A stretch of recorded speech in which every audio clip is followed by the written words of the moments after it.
On continue et maintenant nous allons parler des références avec React. Dans les versions précédentes de React, pour transmettre une référence, ce qu'on appelle une ref, à un composant fonctionnel, on devait utiliser forward ref.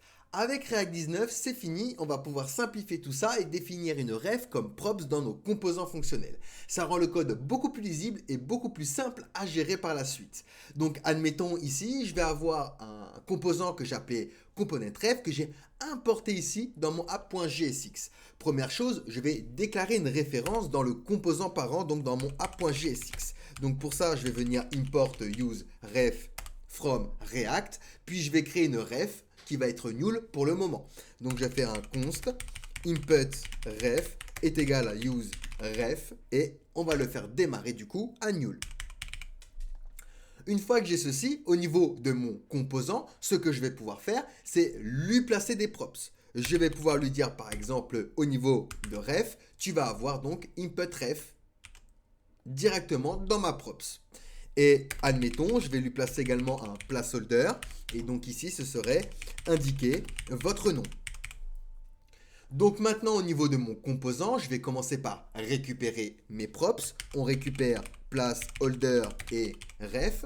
Et je me fais simplement un input dans lequel on va lui donner notre référence. Donc on utilise ref qui fera référence à notre props ref. Et du coup, le placeholder, même histoire. Placeholder, il va faire référence, lui, à notre deuxième props, donc placeholder.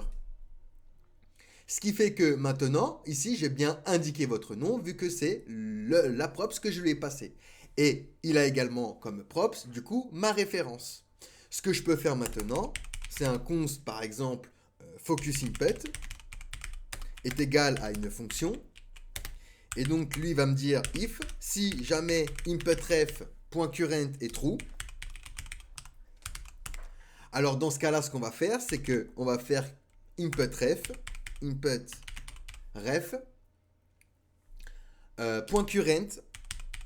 .focus.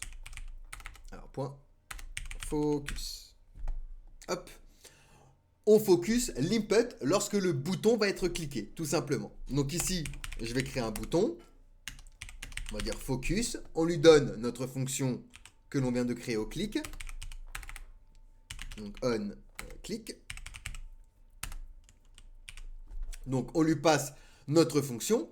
Et maintenant, lorsque je clique sur mon bouton, ça me focus sur mon input. Il fait référence du coup à mon input grâce à la référence que l'on a créée. Et du coup, grâce à la version 19, on n'a plus besoin de passer par forward ref. On peut le placer directement au niveau de nos props. Ça améliore la lisibilité, le code est plus propre et plus facile à comprendre. Ça améliore également la simplicité, la gestion des références devient plus simple sans avoir à utiliser forward ref.